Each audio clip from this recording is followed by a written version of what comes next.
Alors aujourd'hui, nous allons parler un peu des prochaines élections municipales, mais principalement, je vais un peu plus développer sur les problèmes et les transferts de compétences liés aux réformes territoriales. Alors, dans un monde marqué par l'éloignement progressif des lieux de pouvoir, la perte de confiance dans les institutions publiques et la désaffiliation civique qui s'ensuit, la commune pourtant n'a rien perdu de son actualité. On la croyait vieillie, inadaptée aux enjeux contemporains, vidée de sa substance par l'amoncellement des réformes, et pourtant, la démocratie reste plus vivante à l'échelon communal qu'à eux qu'au nôtre. Sondage après sondage, nos concitoyens expriment leur attachement à l'institution communale, non par passéisme ou esprit de clocher, mais parce qu'ils savent que là, au plus près du terrain, il leur est possible d'exercer un contrôle sur leur avenir et de changer les choses. Quant aux élus, ils redoublent d'imagination pour faire vivre leur territoire avec les moyens qui leur sont laissés, sans hésiter à remodeler ces structures administratives lorsque c'est nécessaire ou souhaitable. L'acte 3 de la décentralisation entend fondre davantage encore la commune dans les intercommunalités, dotées de pouvoirs importants, au risque d'aggraver l'éloignement entre les citoyens et leurs élus. Car qui dit intercommunalité dit délégation de compétences à un organisme autonome dont la vocation n'est pas de donner satisfaction sur tous les points à chaque commune. Tout l'enjeu est donc de faire en sorte que le mode de construction et de fonctionnement des intercommunalités ainsi que les objectifs qu'elles visent ne viennent pas amplifier cette contradiction originelle. Or, c'est le cas avec les réformes imposées depuis 2010 qui vont remplacer l'intercommunalité volontaire de projet par une intercommunalité obligatoire corsetée par la loi et dont la vocation finale est bien de remplacer les communes. Voilà le cap.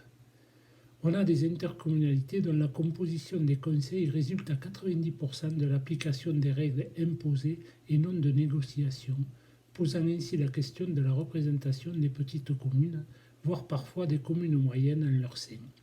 Les intercommunalités ne sont plus des coopératives de communes constituées pour exercer à plusieurs les compétences que les communes ne pouvaient exercer seules, mais le substitut de communes vidées progressivement de leurs compétences essentielles.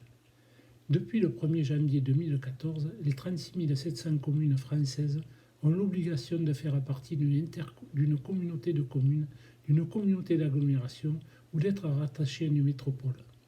En 2017, afin de renforcer le pouvoir de ces collectivités territoriales, ces entités devront compter un minimum de 15 000 habitants contre 5 000 habitants aujourd'hui. La loi NOTRe, nouvelle organisation territoriale de la République, prévoit de nouveaux transferts de communes membres vers les communautés de communes et les communautés d'agglomération. Ces nouveaux transferts s'accompagnent aussi de transferts de compétences aux communautés de communes et d'agglomération. Plusieurs transferts de compétences ont déjà été opérés. Développement économique, promotion du tourisme, aménagement, entretien et gestion des aires d'accueil des gens du voyage, gestion des milieux aquatiques et prévention contre les inondations, qu'on appelle le GEMAPI, aménagement du territoire, habitat, transport, etc. D'autres vont l'être au 1er janvier 2020, et là, c'est des transferts importants qui vont avoir lieu. Il s'agit du transfert de l'eau et de l'assainissement et de la collecte et du traitement des déchets ménagers. De plus, en matière d'urbanisme, les communautés de communes et les communautés d'agglomération vont se voir transférer la compétence d'élaboration des PLU, des plans locaux d'urbanisme. Là, on le voit, c'est une compétence très importante qui va échapper aux communes. En effet, les petites collectivités ne seront plus maîtres de leur aménagement urbain. En ce qui concerne la ville d'Alès, Roustan, le maire et président d'Agglo, se targue d'avoir un niveau très élevé de prise de compétences. En effet, Alès Agglomération est aujourd'hui dans le peloton de tête des agglomérations françaises pour le coefficient d'intégration fiscale, le CIF, coefficient d'intégration fiscale, et donc les dotations pour l'État, dont les dotations versées par l'État. Donc plus on transfère de compétences, effectivement, plus l'État nous verse de dotations. En effet, outre les compétences obligatoires, Alès Agglo a aussi intégré d'autres compétences dites optionnelles. La voirie, les parcs de stationnement, les protections et la mise en valeur de l'environnement et du cadre de vie, les équipements culturels et sportifs, Mais à tout cela, Rostand a aussi ajouté des compétences supplémentaires. L'assainissement collectif, l'enfance-jeunesse, l'enseignement, la formation, la surveillance et la protection de la ressource en eau, la restauration scolaire, l'éclairage public, la santé, la sécurité publique et les risques majeurs. On le comprend bien, toutes ces réformes territoriales engagées par les gouvernements successifs n'ont pour but à terme que de vider les communes et surtout les petites de toutes leurs prérogatives essentielles et entraîneront donc à terme un éloignement du citoyen mais aussi de l'élu des lieux de décision. Mais ces transferts vers les intercommunalités constituent surtout une aubaine pour des groupes comme Veolia ou Vinci qui pourront s'emparer à bon prix de tous les services qui pourraient permettre une rentabilité importante pour eux. Eau, assainissement, ordures ménagères, transport, services funéraires, etc. D'une situation d'éparpillement des services peu rentables pour le secteur privé, cette nouvelle concentration devient donc très attractive. Tout cela participe d'une volonté capitaliste européenne, voire mondiale, de marchandiser les relations humaines et les services publics. Aussi, pour garantir la mise en œuvre de nos propositions dans le cadre de l'avenir en commun, nous devons donc investir les conseils communautaires et métropolitains, non pour constituer de nouvelles baronnies, mais en y faisant prévaloir la transparence et la démocratie. Toute politique émancipatrice passe donc d'abord par la restauration de la souveraineté communale. En réarmant les municipalités, nous voulons faire des communes les laboratoires de la mise en œuvre des solutions insoumises aux problèmes du quotidien.